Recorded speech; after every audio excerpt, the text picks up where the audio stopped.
Are you ready for the ultimate bikepacking weekend adventure? Join us for an unforgettable self-supported bikepacking trip through Southwest Virginia. The Grayson Gravel Pie Bikepacking Adventure travels along the Virginia Creeper Trail, the beautiful gravel roads of Grayson County, Virginia, and the New River Trail. All lodging and camping arrangements are included, along with daily routes and guides riding along with you. This self-supported adventure offers resupply opportunities every 20 miles for your food and water needs. Find out more at graveltraveldirt.com. You're listening to Mid-Atlantic Gravel, Travel, and Dirt.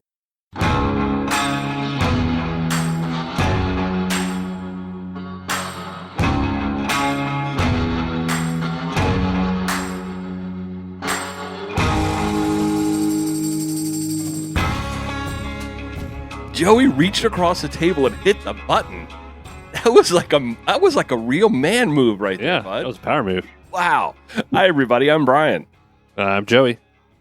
And I'm Travis. This is a podcast where we're going to fundraise $5,095 tonight. For what? For GRUSK.com, the domain.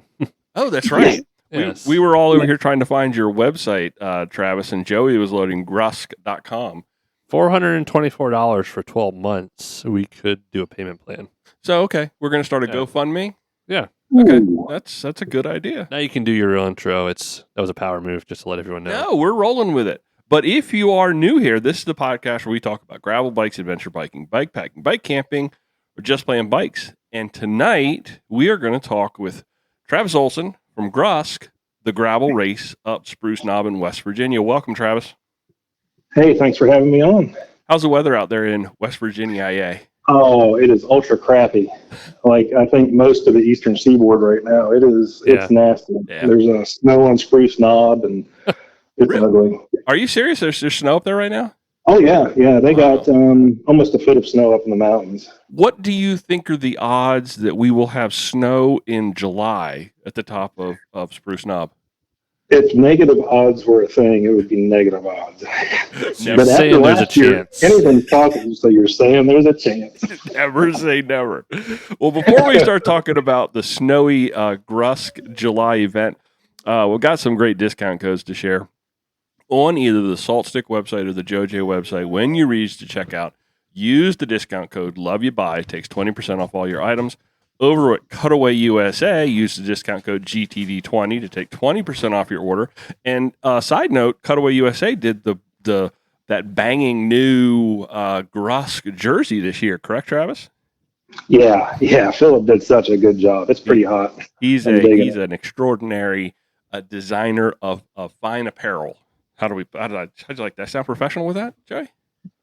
Yeah. Okay. You said Philip's hot. Well, yeah. Okay. I've never met Philip. I've been to so many events, and Philip was there, and Joey's like, Philip's here. And I'd be like, all right, I'm going to go over and meet him. And we've never just never happened.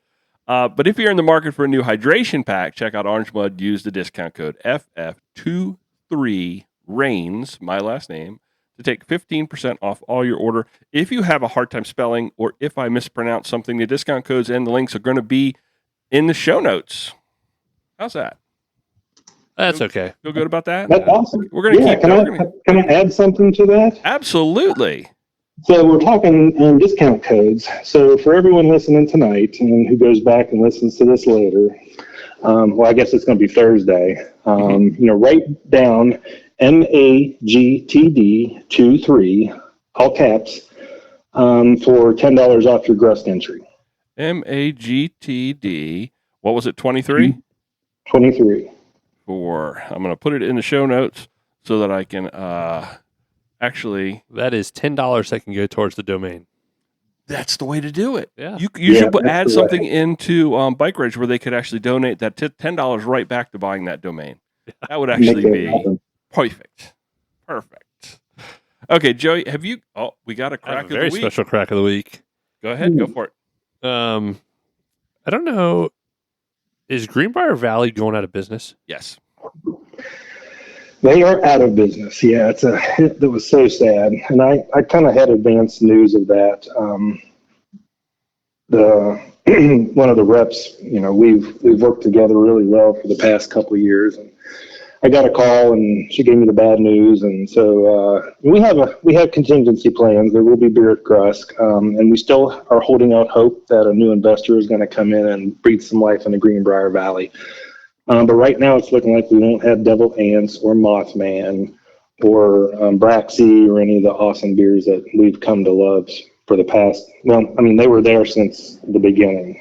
We've been partners since the very first GRUSK, and that was the first year they opened. So it was sad news, but we'll find another way. Well, I saved a Mothman beer for tonight. Oh, nice. I've got some Zona's Revenge in the fridge.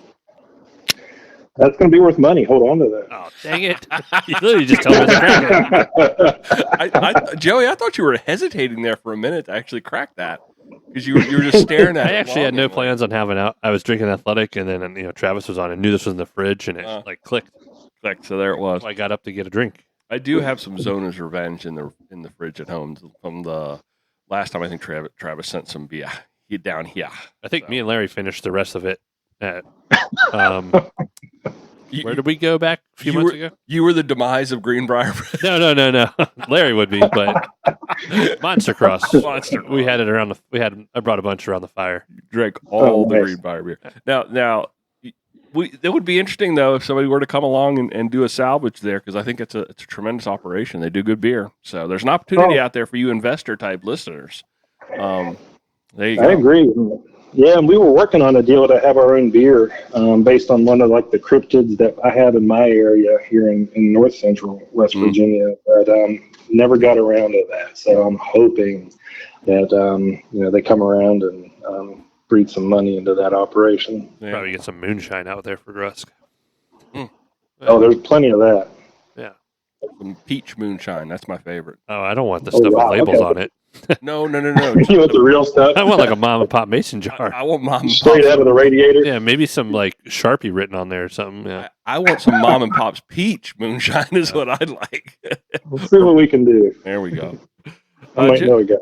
Joey, what's going on in your world this last week? It'll take just a minute to catch up. We haven't done this in a week. It's been busy. I don't think my first day off isn't going to be till next week from the last 2 weeks. Wow. My paddle sports rep was in Saturday night or Sunday morning. He came Sunday at noon, so I prepped and I worked from 7 till 12 on my day off just to be at the shop all the way till almost 5. Wow. You're busy, man. And then he was here yesterday. When I saw you at Ace, I just had to run out really quick. I'm glad I gave you the opportunity to kind of just chill in the car for a minute. For a second? Yeah, that was nice. Yeah. Joey and I ran into each other at the hardware store. He almost hit me with his car. Yep, I tried. No, we had a good rainy Belgian ride on Saturday, you and me. That is right. We were the only people, you, me, and Jess, without flats, really. Yeah, running those.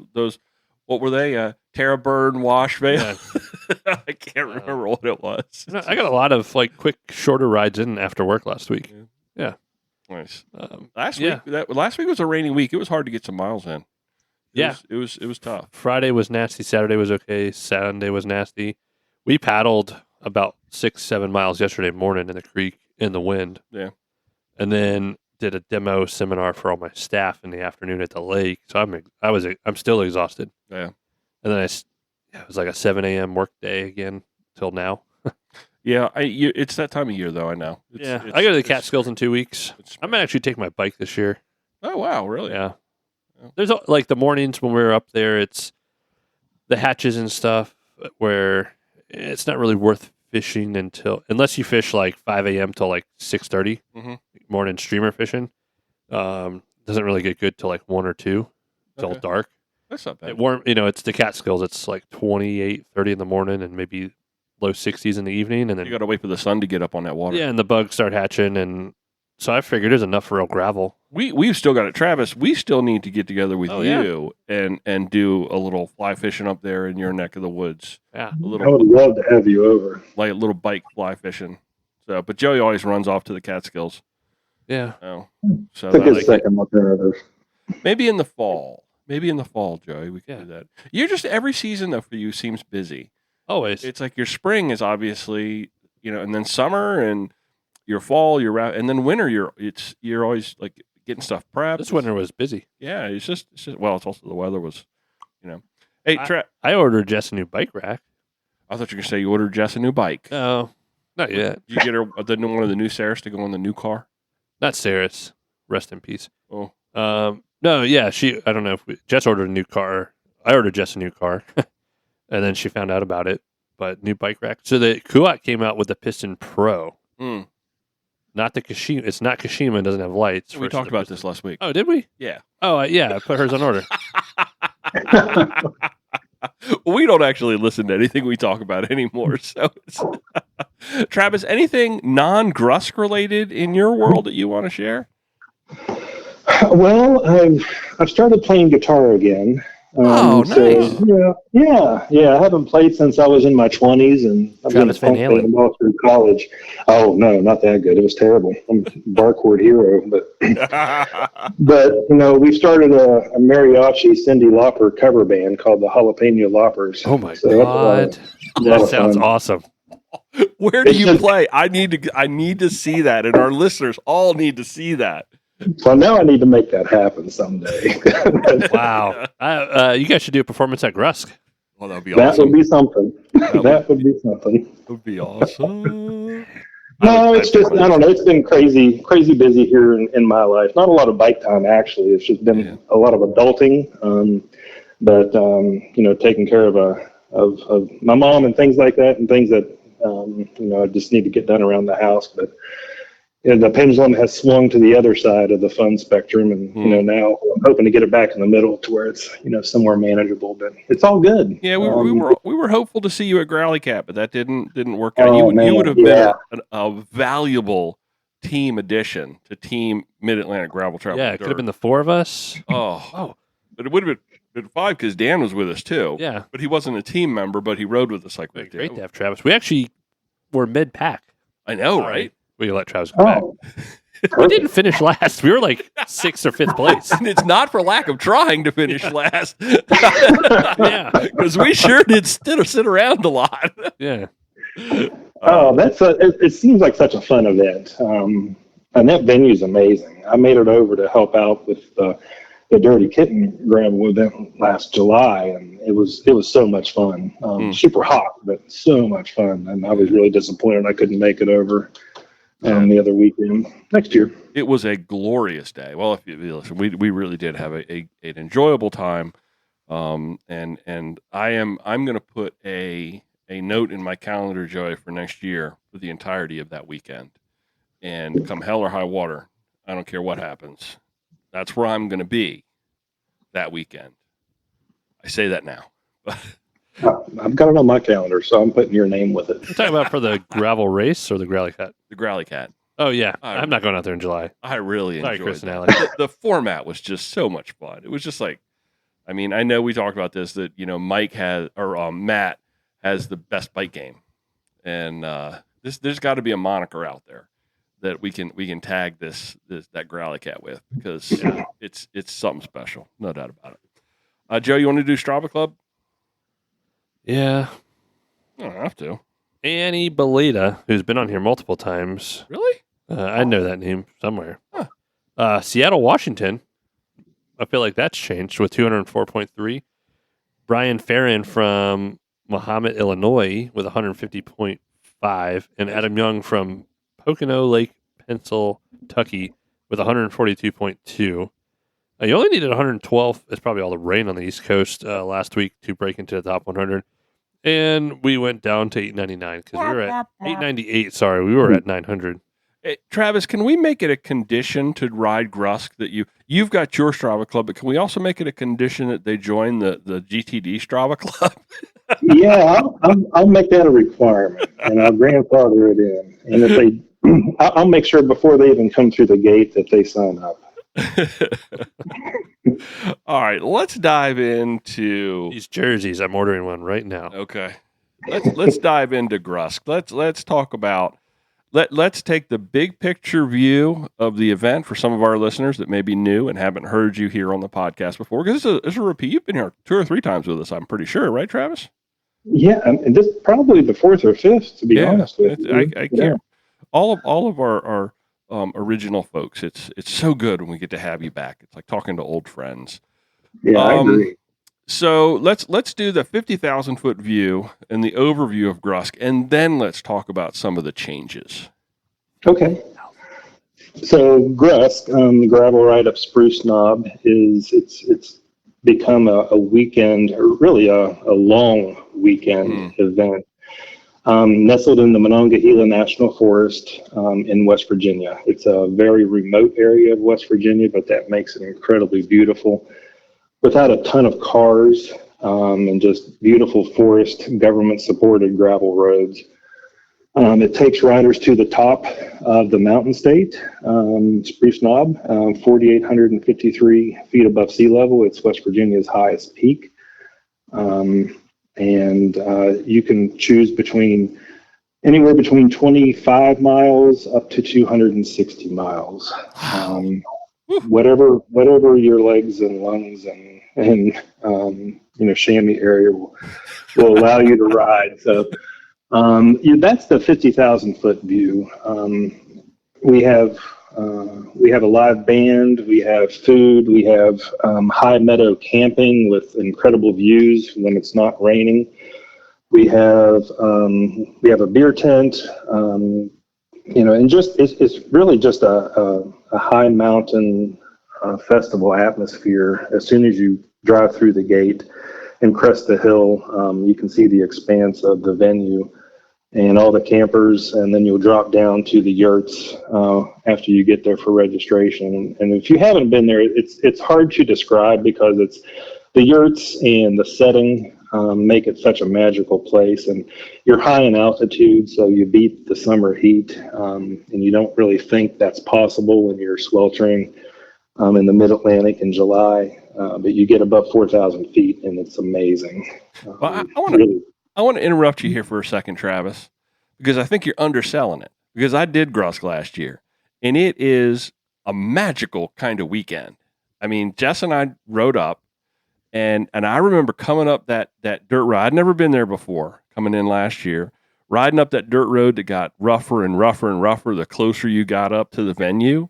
And then you pop out of the woods, and it's just like high altitude meadow kind of a thing going on. You got cars and people camping, and you've got, all the hubbub and the activity down there with the beer tent and everything's going on down there. And you find somewhere to put your vehicle and you set up your camp, and you're surrounded by a bunch of cool people talking bikes and hanging out on that Friday night. It was just a magical kind of weekend. I really dug the vibe of what GRUSK had going on last year. Thanks. I appreciate those those incredibly kind words, and we hear that a lot. Even after the first year, that word "magical" is what has been used to describe not only the venue but the event. And not that it has a whole lot to do with me. It's just the atmosphere when you get there and the positive energy of all those people who are coming together in really the middle of nowhere, West Virginia, to ride bikes and have a blast and talk to each other and catch up and tell stories. And, that's the part that I really love about this. The way you were describing that almost sounds like the Woodstock of gravel racing. That's kind of where I'd love to take it. Yeah. Music and beer and people having fun, and no cell phones. Lots of bike riding, and no cell service. No cell phones. That was actually such a pleasant thing to be. I mean, you know it going in. You know it going in that you're going to be kind of cut off. So you tell everybody in your little circle, in your little Instagram circle, no memes this weekend coming your way because I'm cut off. Yeah, right. It's brilliant. I dug it, man. I dug it. Yeah, it's really cool. And, we have some limited Wi-Fi up there, but it gets so busy and bogged down with the little bandwidth that we do have up there. But you might get an Instagram post in, but it's not like you're sitting there surfing the internet the entire time. So it forces you to detach and just be there and actually talk to people and not stare at your phone. And I love that. Or you can be like Jess and somehow get a call out. You blew your reel up. Work. Oh, she did. That's right. Yeah, she was able to call me. I'm like, I know you don't have service. Where are you? We had a little bit of service around the course, but not a lot. So she must have hit a sweet spot. Yeah. So it is. I'm looking at the bike reg, Grand Fondo format for 2023. So what does that mean? So it's what you experienced last year. For the first several years, we had it as a competitive event, and we had a ton of categories that we really still have. But we had the podiums and, first through fifth place, and, we'd hand out the prizes or awards or cash. And, to me and some of the folks that I was getting feedback from, I was leaning too much toward the pointier end of the spear, and I was forgetting about all the rest of the folks who just want to come and ride. So last year I tried out the Grand Fondo format where it's non-competitive. You come and ride, but we have Strava segments set up where if you want to race your buddies or race the clock or race the other people who are there on the Strava segment, you have that capability. And Chris from Dirty Kitten helped put that leaderboard together and manage that piece. So we'll have that back this year.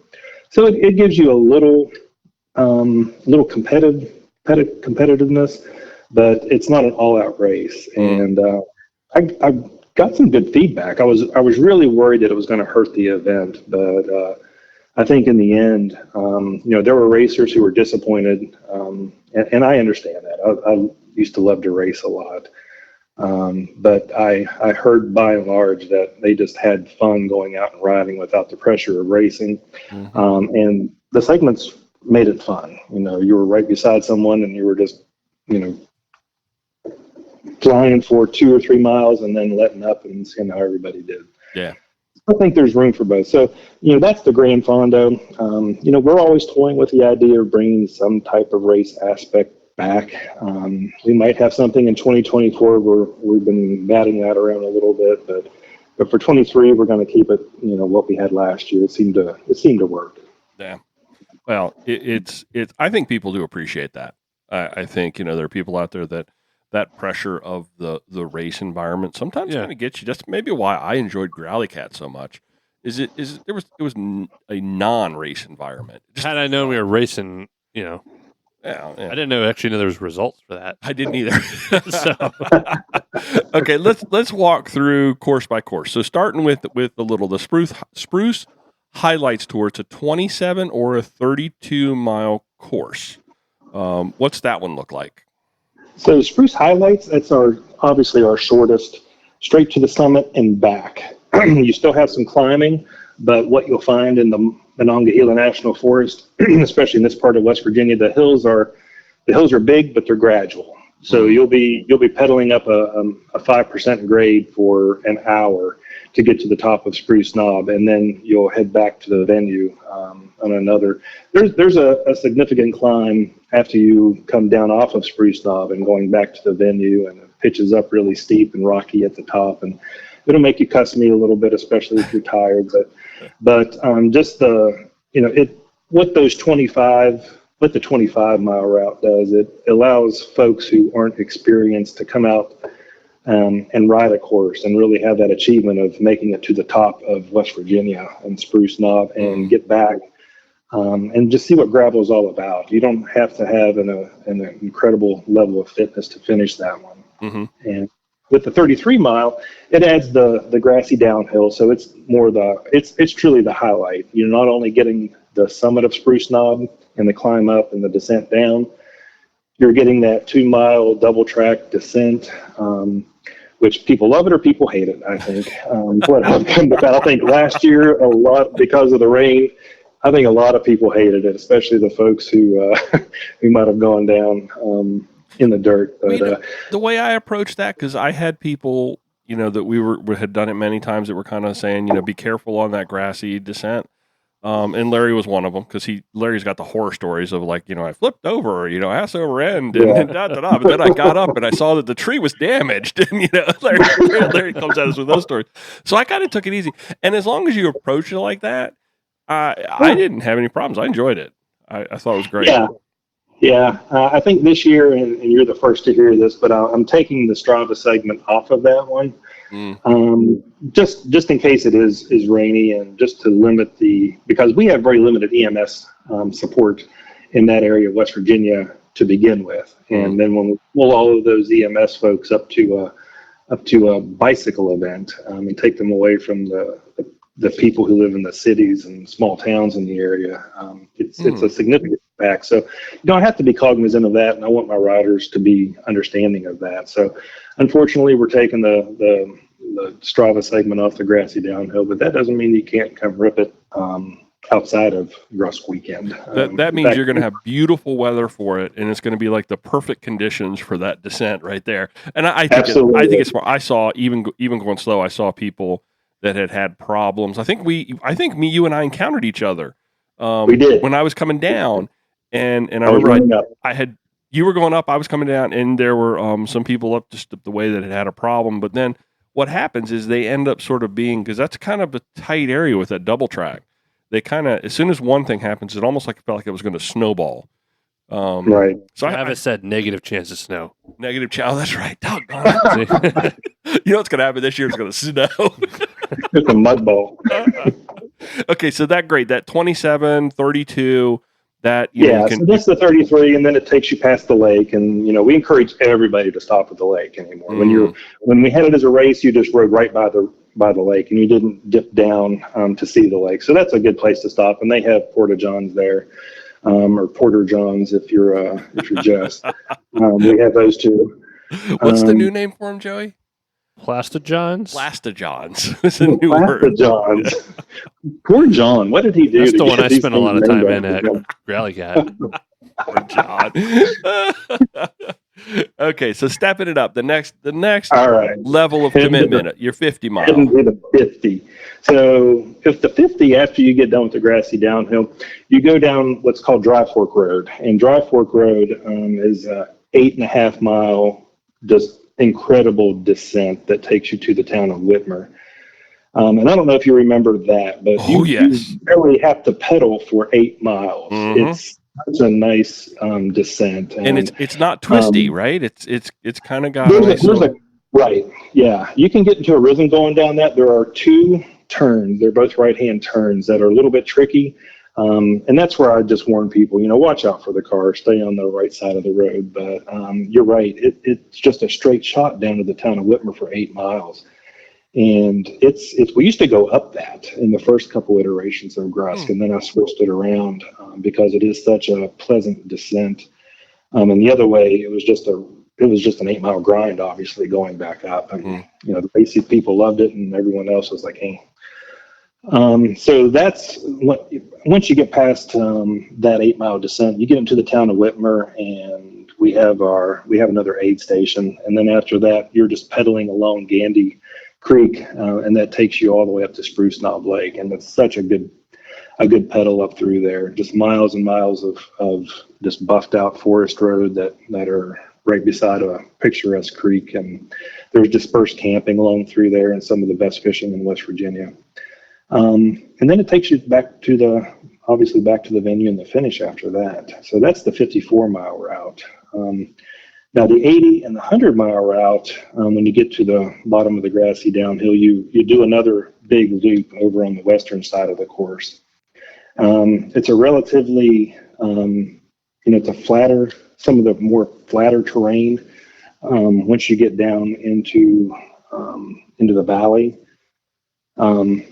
just a beautiful forest road that goes on for probably 25 miles, just rolling hills. So I think you missed that last year, but the riders on the 84 and 105, they have a one big climb coming out of a campground to get up on the ridge, and there's the slow winding descent off the ridge, and then that flatter section that's super picturesque, and it's one of the most remote sections of road in West Virginia.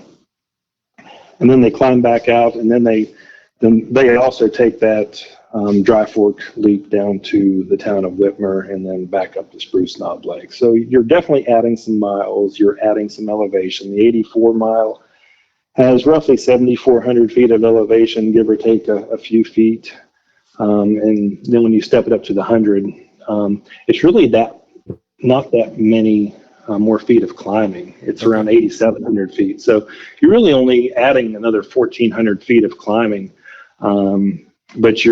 But what you get on the 105-mile route versus the 84-mile route is that amazing 8-mile descent and hitting the town of Whitmer and that awesome aid station with the folks who just want to take care of you when you get there. Nice.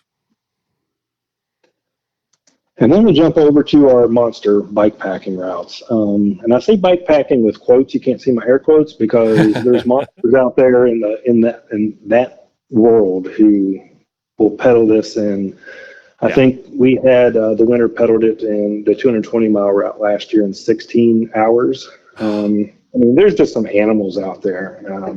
Men and women just crushed it last year.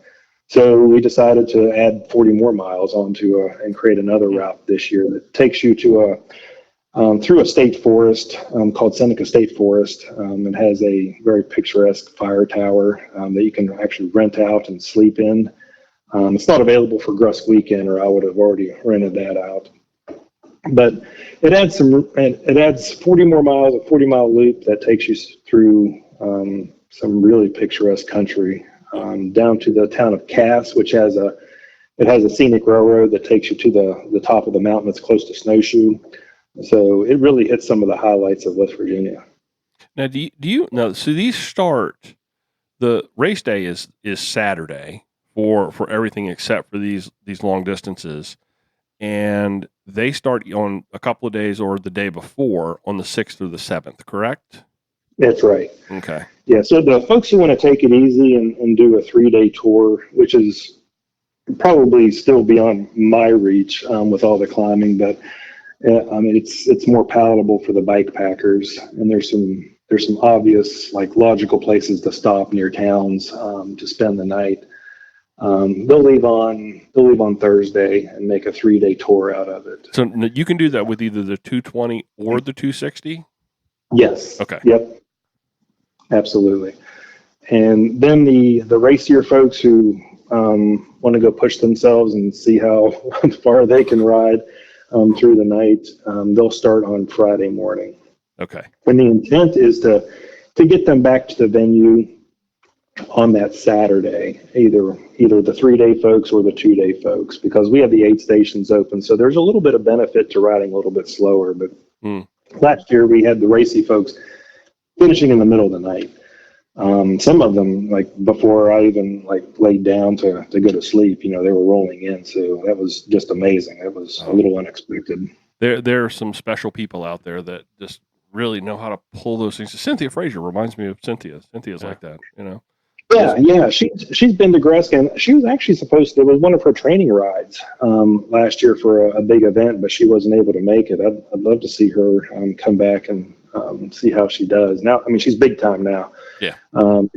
She's amazing. But love to have her come back and see how she does on these 2 routes.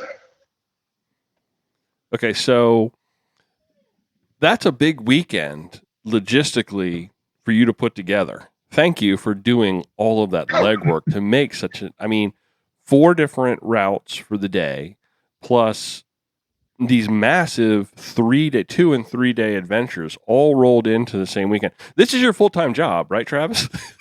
Yes, this is all I do.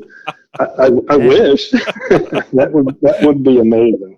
I'll be honest with you. Think about it from that perspective. Don't even throw into the mix all of the weekend activities. Just put the rides that you've got, and then the 2 and 3 day events. Don't even put the rest of everything in there, and that's just a whole bunch of work. So maybe we do need to start a GoFundMe for Travis to get that domain name. I'll take it. But I'll tell you what, if you start a GoFundMe, don't send the money to me. We're not going to start a GoFundMe. No, come on, get me all pumped up about a GoFundMe. But no, get me some more EMS folks. Get me some more, our communications folks. Those are the folks that I like to help out. Who does your communications for you? So we have the West Virginia University Amateur Radio Club. Nice. It's just one of the extracurricular clubs that they have at the university, and it's folks from their engineering school and they are amazing. So I remember back when I was in college and what I was doing, and I would not have been as professional as this group of college students are, and they take their job very seriously. They're all licensed, and they really give me a hard time for not getting my operator's license and getting on the radio as they should. But they do a fantastic job, and without them, I wouldn't really have an idea of what's going on in some of those remote parts, because there is no cell service, there is no Wi-Fi, obviously, and they're relaying that information, at regular intervals on where people are on the course and where the sag wagon is, and if there's injuries or someone needs some help or a bike down, things like that. Fantastic job. So I try to treat them well. We salute them. Just what Joey just did. He just jumped up and gave them a big salute. But it is. They're the backbone, honestly, of keeping everybody out there on their bikes safe. I mean, it's the EMS that responds, but they wouldn't know you were there if you didn't have comms to tell you where to go to help people. So, that's they are the unsung heroes, quite frankly. You see your amateur radio operators at a lot of remote gravel events, and you never really hear about them, but they're out there doing their thing. So thank you. I appreciate that. Yeah. What do folks get with their entry? So they get some of the most amazing gravel roads, not only in West Virginia, but in my opinion, the entire East Coast. These are really good shaped gravel roads. They get, so they don't get camping. I charge just a little bit for the camping, but that helps offset the lease that I have with the venue to get that for half a week. You could charge double that, what you've got on your list, and it's still a good deal. Still a great deal. Just fantastic. Yeah. They get fed after the meal. They get a T-shirt. I think we have our cool maps again, our fantasy maps of the GRUSK courses that we'll be handing out again this year. We try to have a pint glass or something cool to put your beer in, so we're working on that. The pint glasses, it's one of those things, you either love them or you hate them. A lot of people have a whole cabinet full of pint glasses that they never use. So I try to do something a little bit cooler than just a pint glass. The last couple of years we've had enamel mugs or glasses. I like those. You get my smiling face. You get live music at we're going to have live music on Friday night and Saturday night. Last year's Model, the band that's been with us for 4 years, is playing again Saturday night. They do an amazing job. So make sure you stick around for that, and all the listeners. It's a good time. And I'm sure I'm missing all you get an amazing venue when you roll into this. And if you haven't been there, like you said, it's magical. And it's I can't say it's life changing, but it's a really cool venue. It's nothing like you've seen anywhere else. It could be considered rider changing, because yes. I see this as one of those events. I'll be honest. I think you're underselling yourself a little bit on that too, because it can actually change somebody's outlook on gravel, the community, because it's the community. We've said this all along. It's the community that makes gravel what it is today. It's that spirit of gravel, and you see it at GRUSK like you don't see it other places, because you're coming in the night before, the day before. You're there the night before the event. You're there all day. You're there the night after. You roll out. It's just the community aspect of it. So you bring somebody with you that's never done gravel before, and say, or somebody who's not really, like you said, the fitness isn't there, but they want to go experience something like this. They do that 27 or that 32. It could actually create a gravel rider, quite honestly, out of somebody who would never thought about it. Yeah, I've seen, and that's what I love. I love hearing the stories of, this was my first gravel event, and I had such a great time. I can't wait to come back next year. And I'm bringing my wife or whoever it may be, and we do see a good bit of that, and that's one of the big reasons why we keep doing this. This event, because like you said, it is Herculean. It takes a lot of work. It takes an amazing, a lot of my friends sacrifice a lot of time to come help and volunteer to kick this thing off and make it happen each year. But I love hearing those stories about, how it got someone into gravel, or they can't wait to come back. And, and people like, I know you guys know Trevor, used to be Road Bike Trevor, and I forget what his handle is now, but it's people like that who come to an event and they have such an infectious attitude, positive attitude. And you just want them to come back every year and just bring that positivity back and just go ride bikes and have fun and just talk about things around the campfire. She's not here with us, but that's Jess. That's Jess. She's absolutely the encouraging spirit, and she gives that encouragement, and she feeds off that encouragement as well. And I think the more people like that we have in this world, the better this world will be. I don't mean to get sappy or anything, but you know what I mean. It's you like Jess. Yeah. Well, you do. She's grown on me. Oh boy. Sorry, she's upstairs listening. I know it. No, I was just joking, Jessica. So anyway, you do staggered starts, which is great because it keeps the course kind of. You don't have that glut of people, right? Yeah. I was toying with the idea of just letting people go out when they want to, but we have that one-way. We have that entrance road. It's a mile into the venue, and you're familiar with it, obviously, because you came through there last year. But race morning gets a little congested on that road, so we like to close the road down to start the waves. And I just worry if we just let people go start whenever they want. They're going to run into some car traffic on that narrow road, and I try to minimize any car impacts as I can, especially on the venue property where it's a little bit under my control. That makes sense.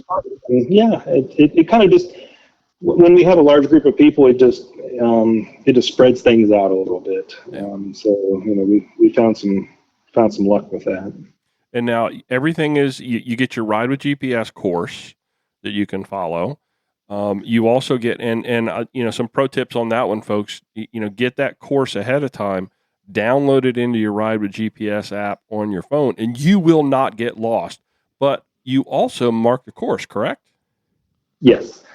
Yeah, we mark the course. My course boss, Jason Stewart, he goes out and diligently marks the course, and then he drives it again that morning to fix any of the signs that may have blown down or been hit by a four-wheeler or truck or whatever the case may be, or disappeared. So, we try to guide our people around because we know things happen. We know people get busy. They download the wrong course, forget to download it, or just rely on the course signs. So, we try to take care of them as much as we can. Or they change midstream. It's you're I felt like 100 today, but now it's an 80. And so they kind of changed you now, but the 220 and the 260 are not marked, correct? They are on their own, and you do require them to have some sort of spot device on that one, correct? Yeah, Okay. Some kind of either Spot or Garmin or DeLorme or whatever satellite tracker that will jive with track leaders. Got it. Okay. That way they can hit that emergency SOS button, Right. and we can track them around the course. So it's fun to watch that dot. I wish I had more time at GRUSK weekend. You can do a replay. You can go back and watch the replay. Well, there is absolutely so much information on the website. And I'm just walking through the Bike Reg website. But I love the way that you've taken each one of the courses, and not only do you have the Ride with GPS links, but you've also given people highlights and markers to kind of give them the lay of the day, so to speak. What it is you're gonna experience throughout the course of the day. I like that. I like that a lot. It takes a lot of time to do that, I'm sure. Yeah, and I'm working on a ride guide right now. That'll be a downloadable PDF, and it'll also live on the website where you can go find that. So I just need to buckle down and stay up late a couple nights and get that pushed out. But it'll have much of that information that's on Bike Reg, but it'll also be available for you to download onto your device or just look at on the website. Yeah. So we joked about weather earlier with regards to snow on the mountaintop, But what should folks really kind of be thinking about? Now, obviously, weather conditions can change at the drop of a hat. But if you had to say for July on Spruce Knob, this is what you would expect, what would it be? So July on Spruce Knob, what we expect is up high, 75 is the normal temperature during the day. We've had 80s before. Traditionally, it's been sunny. I kind of looked through years and years of data to pick that weekend. It's traditionally been the driest, but I think something's gumming that up lately. I wonder what that is. I don't believe in global warming at all. You got to do is stick your head out the window. But it didn't warm things up last year. But normally it's 70, 75 degrees up on top, up above 4,000 feet, and that's where the venue is. And then you get down in the valleys, and of course it gets a little more humid and a little bit warmer down in some of the creek valleys when you get down low. So you do run that entire range between 1,000 feet and almost 5,000 feet in elevation when you're on most of the courses. But I think what folks need to be prepared for is so if it's a sunny weekend, bring lots of sunscreen, because it's not high altitude, but the higher you get, it's almost 5,000 feet. That sun is more powerful. It's almost like being at the beach. It just feels like you're getting burnt easier. So bring the sunscreen or those UV resistant layers to put on. Or if it's chilly, which it can be at the drop of a hat, especially at night, bring a sweatshirt, bring a down puffy jacket. Dress for cool, like I would say late winter, early spring. You just have those clothes available. Have that option when you get to the venue. Yeah. Or I'll be happy to sell you a hoodie, but that's about all I can do to help keep you warm. So what about gear? What bike's the best bike? What tires? We always ask that question. What's the best bike? What's the best tire size? Yeah, best bike is the bike that you own. But really, I think, a drop bar gravel bike is a great option. Gives you all those comfortable hand positions to be in on a long course like that. Tires, you don't need, I'd say for 95% of GRUSK, the Forest Service roads are really buffed out, especially by July. And you could get away with a file tread or even a slick, except for the grassy downhill. If you're doing the double track and you have something that doesn't have tread on it, it's just going to be a little bit slippery and you'll have to take it easy. But okay. By and large, for most of the course, now we're not talking about the 220 and 260 courses. There are some rough spots on there that are, you'll probably wish you had a mountain bike, but it's still rideable on a drop bar bike. Yeah. For tire size, I don't know. I just go for my personal preference, 38 or above, just for comfort. Because remember, this isn't a race. You're just out there to ride with your friends, and you can ride hard if you want, but you don't need those racy tires to really get those Strava segments. You know what I've personally found in my experience has been when I go with wider tires. I mean, when I'm rolling the even up to the 50s, Joey, I feel like I'm more confident, and when I'm more confident, I actually go faster than I would otherwise. Yeah. So I think that's something that you need to play into the mix, because absolutely. That makes a difference. Confidence makes a difference. Yeah. Okay, so what about food? What does food look like for the weekend? So food for the weekend. So right now, if you show up early, we have Friday night dinner, but that's a prepay situation where we have those. We have the order window available now, and we kind of need to know how many meals that we need to make. And we can usually support almost up to 100 for the Friday night, and we also do a Saturday morning breakfast that's available as prepay, and a Sunday morning breakfast that's prepay. So if folks are interested in that and they don't want to bring their own food when they're camping, they can just roll down. If they've prepaid and have a hot meal Friday night, Saturday, and Sunday morning. During the race, we have incredibly well stocked aid stations, peanut butter and jellies, bananas, Perfect. orange slices, and then we have just various forms of sugar that people can pick and choose what suits them and their stomach or just what looks good at the time. And if there's any, we haven't had the ability to have any hot food out there. We would love to have someone cooking up some home fries or making hot dogs or something at one of the aid stations. So we're going to work on that this year to something fun as like a mid-race snack, especially since it's not racy. So you're adding some signature rest stop food at hopefully at some sort of I think so. future point. Okay. Yeah, I think so, especially down in Whitmer where we have access to the church and the folks who, the ladies who, cook for that church. I think they're going to hopefully make us some maybe potatoes, some roasted potatoes or hot dogs to have available. Some of the best rest stop food that I think I've ever had was just little fingerling potatoes that boiled and then put them in a pan, threw butter all over the top of them, and then crushed coarse salt on top of that. That was it was perfect. It was Unless you're lactose intolerant. Well, the butter is the only thing. You could have a margarine bin and then a butter bin. I don't know. You can have a Porter John too.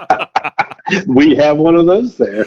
We try to have one of those at every aid station, just for that reason. Last thing, Travis, where can folks find out more information? I'm obviously going to put the link in the show notes, but in case they're just okay.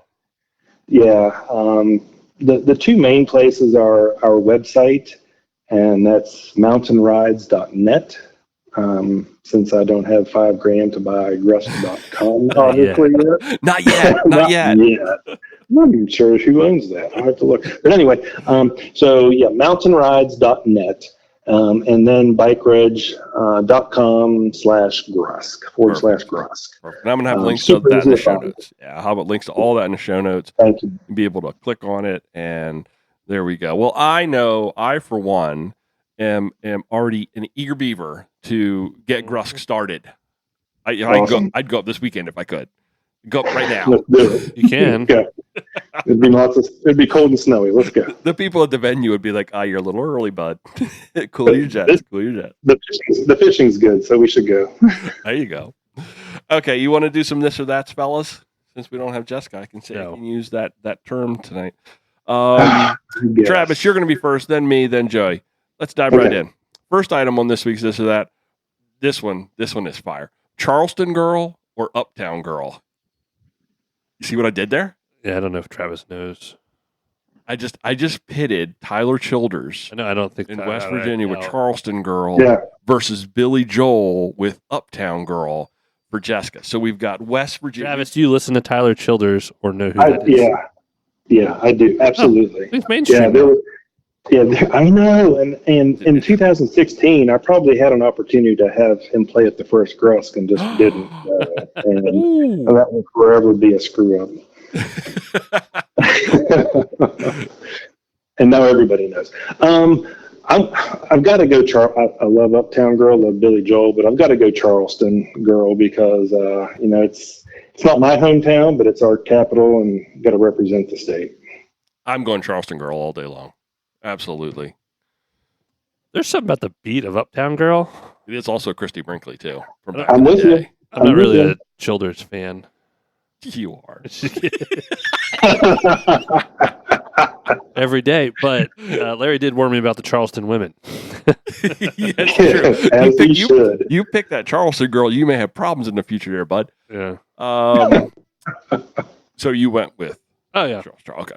We're all in agreement on that one. I'm basically related to Tyler Childers. Are you really? What? Yeah. How's that? Have you seen us? Yeah, we could be brothers. You could be, actually. That's great. Yeah, you would have to put your hair back in a little ponytail. Oh, no, he's been clean shaven for a couple of years. You'd have to trim that beard up a little bit. It's not as big as yours. But yeah. Oh, no, his ponytail beard thing was years ago. Yeah. Oh, he's changed now? He's been clean cut, short hair. I don't know these things. Like Joey before long hair and beard. So we're just flip-flopping. Okay. Yeah. Second item, AI chat GPT bike ride or a real world bike ride.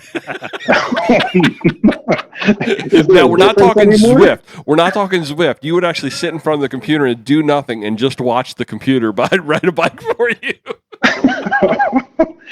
I'd take that at this point in my life. If we could get the fitness out of it too, maybe. Oh, that would be amazing. Take a little Ozempic and watch some. Yeah, I wouldn't have to leave the house. Obviously, a real world bike ride. Yeah, AI scares me. Of course, a real world bike ride. Joey? I don't know. That AI sounds pretty good. You were kidding. Imagine the things I could ride. It wouldn't be Ozempic that I you could would make it up GRUSK. It was sponsored by Ozempic. Okay, third item. Out of this one, I may have gone a little too deep, but I tried to do my West Virginia homework, and I know it. Fiddleheads or ramp? What? You guys, you familiar? The little things that grow out in the woods, the wild spring onions ramp, Oh, I know Yeah. what ramps are. Yeah. and fiddleheads. Fiddlehead. Fiddlehead's a fern that in the first part of its growth cycle, it curls up and you can chop them. And No, ramps taste good. well, let's let Travis answer first. Oh, fiddlehead all day long. Fiddleheads all day. Joe, you've never had fiddlehead, have you? No. You didn't know what it was. They're delicious. No, don't all wanna right, feel like Mom. a My ramp. mom's, well, this is so good. No, it's relative. If I don't like mustard, mustard's not delicious. You don't even. Fiddlehead doesn't. I hate when people go, oh, this you gotta try, it's so good. Well, it's relative to what you like. I'm not even sure there's anything I'd put in the same category as a fiddlehead, though. What would you put close to it, Travis? I don't know. I mean, dandelions? I really don't know. Yeah, I mean, I No, would stick not with even ramps. that. Not I even mean, it's that. just- Because they've got more substance to them. The fiddleheads, they chop them and they put them in little pans, saute them with some garlic and some oil, a little salt, and it's delicious, man. Right? Delicious. So, anyway. yeah, I've got ramps all over my property here, and you can have them. Yeah, ramps are good to cook with. They're good to cook with. They're absolutely good to cook with. We're gonna get you. We're gonna go on a mission, Joey. We're gonna go to Appalachia, and we're gonna go on a mission to get you fiddleheads. Oh, that's all right. All right, and then you're gonna go, Brian. You were so right. I love the fiddlehead. Oh, Amazon some. I bet you could probably get- I'll take AI fiddleheads. Yeah, just use the AI and eat them through like that. There we go. Last item: post-ride athletic brewing or a Coors Light. I haven't had athletic brewing, but I've had a lot of Coors Lights. I'm going to try athletic brewing for the win. You know, the flavor is richer and deeper with the athletic brewing, and they both have about the same alcohol content. Yeah. I don't know. That's kind of what I was getting at with the Coors. It's almost like athletic brewing or Coors Light or a bottle of water. But Coors Light, I will be honest, I keep some in my refrigerator at the back of the house when I come in from a ride and it's afternoon and it's hot. That's my go-to. Slug one of those things down. It's just mighty tasty. But I might switch that up, Joey, and put some of this athletic brewing in the fridge because it's tastier for sure. It's richer. Now, does it have like the same carb content, or how is athletic brewing? So let's It's see. 45 something. That might be calories. 45 calories, and Oh, the that is? carbs are 10 grams of carbs. I'm looking at what I have in my hand. They're Upside Dawn Golden, which is just delicious. So 45 calories. So it's not heavy. You know, it's not going to kill you. Yeah, it sounds good. Joey? The Athletic's delicious. So you're going athletic. 14 carbs in the IPA. Ooh, yeah, what's IPA? I don't know what that means. I What's don't the look at alcohol numbers. content in that? No, the Athletic's got a lot of flavor. Oh, yeah. And they do seltzer water, too. Yeah. But that's just basically seltzer water. No, it was delicious. I mean, like I said, after a Growly Cat, I could have a couple of them and drive home. Mm-hmm. Yep. You get that You taste know, in you your get the mouth. flavor you want. And actually, I like that IPA better than most. It's quite nice. And you can buy it in your local grocery store. They still have to scan your license. Really? Yes. Why? Huh. That doesn't make a whole lot of sense to me. Because But, there's a like under a 0.05% chance of alcohol. because it's still brewed from yeast and hops and all the other kind of stuff. So okay, that makes Last I checked, yeast wasn't. sense. Or what I mean, hops is what I meant. Hops is what I meant. Just kidding. Yeast. All right, everybody, it's time for us to shut this thing down. Thank you, Travis, for joining us. We've been trying to line this up for a couple of weeks. Like And, a month. Thanks for having me on. like a month. Yeah, we've been trying to get this together, but I am so glad it happened. Me too. Anything you want to add before we sign off? No, I'll just see you in July. Right Hopefully on. before that. Right on. Oh, I ordered my GRUSK jersey during the episode. I really? saw that come through as we were sitting here. You got the triple double. Yeah, I didn't. I don't know what that means, but Well, Jesse, remember when I became like a Patreon or a patron during the podcast and for you guys? And yes. I think that's what you called it, Joey. The triple double. Got the triple double. Everybody has so much better memories. Oh, than yeah, we I'm do. horrible. I can't. I keep a notebook in my pocket nowadays. Me too. No joke. I have two in my little bag. I don't have mine in Yeah. my pocket now, but You can. I did size up. It is the club cup, but you never know. You never know. It also might go on my wall in my store. I don't know, but it's beautiful. I'm collecting all the jerseys. That would be a very nice addition to the wall. I just need my I need my Dirty Kit one. I'll have GRUSK. I'll have Unpaved. Croatan. Croatan, yes. I have. There's another one. I don't know. To look. Yeah, we'll have shadow boxes. Nice. But I might you get got it. big. Oh yeah, I might get it sweaty and then shadow box it. Yeah. Oh, it's worth more that way. I figure if I wear them at each event and then have the dirt and grime from the event and then seal it up in a shadow box. A little blood. Oh yeah. little blood. Yeah. Yeah. I like it. I like where you're going. Well, all right, folks. Thanks for listening to this episode of Mid-Atlantic Gravel, Travel, and Dirt. If you've enjoyed the podcast, then we'll see you at GRUSK. Go on over there, sign up, save your money, save your $10, use that code, and let's get Travis that domain. Joey, how can folks get in touch with us? We are at graveltraveldirt.com. Our Instagram is at Mid-Atlantic GTD. And does anyone check that? I do. Oh yeah. I check it just about Probably. every day.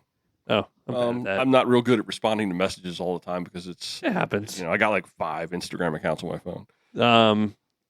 Yeah, or my GRUSK decision again will be like the week of. Yeah, the game. Otherwise, we'll send Jess and Brian out together. And a Mid-Atlantic travel. Too much athletic brewery. Too much of that beer. Wait, we're recorded this week from right here in Blake's kitchen, all the way out to somewhere in West Virginia. Where are you again, Travis? I'm in Monongah, West Virginia. Monongah. Thanks for riding along, everybody. Until next time, do good, be nice, go slow, respect others. Bye. Bye. Love you, bye.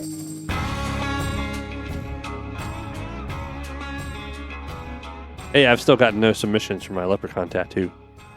Ooh. Other than Dave. Listeners. I had a design. I can't remember what it was now.